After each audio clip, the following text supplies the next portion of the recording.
Today we'll go through the simple steps of rendering beeswax. This is a super simple process, and while I've seen many approaches to rendering beeswax, we're going to go over a simple step-by-step process today. Step 1 is collecting comb.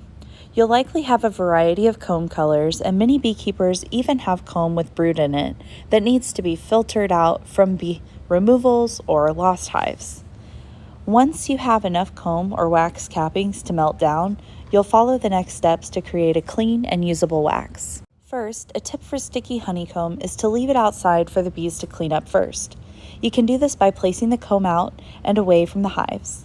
The bees will find it and pretty quickly clean it up. It'll be dry and flaky so that you can move on to the next step in the process. You can render it without doing this step, however, you will have more gunky, kind of sticky residue to work around. So we highly recommend that you allow the bees a chance to clean up the comb, and they'll be able to eat that food as well. This simple method starts with wax and water in the same pot. The hot water will allow the wax to float on top and will separate it from dirt and debris. You'll heat it until all the wax is fully melted. If you're unsure how much water to use, you can put the wax in first and then fill the water above the wax. Be sure whatever container you allow the wax to cool in is wider at the top than the bottom. You can pour the entire water and wax mixture into the container to cool, running it through the filter as you pour it out. Alternatively, some people like to secure the wax into a cheesecloth prior to melting it down inside the water mixture. This can be a good idea when using comb that has capped larvae or pupa inside. You can use a variety of filters, but pillowcases and t-shirts seem to work great, and oftentimes people have extras lying around. Wait until the wax cake cools completely before removing it. You can repeat this process as many times as you need to get clean yellow wax. When using this method, you may find that there is some propolis, dirt, and debris at the bottom of the wax cake.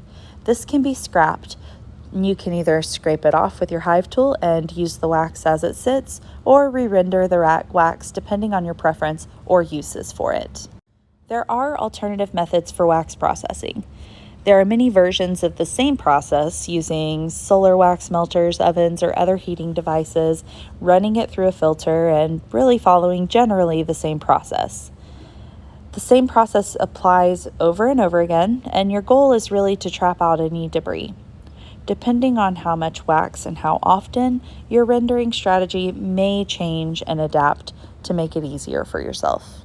There are so many ways to utilize the beeswax after you've rendered it, making products such as furniture or wood polish, skincare, waterproofing, using it to wax frames for your bees, and so much more.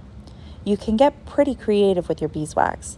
We'd love to hear your favorite ways to use your beeswax, and as always, we really appreciate you following along with us and hope you'll find us on our other social media platforms. Until next time, thanks for watching.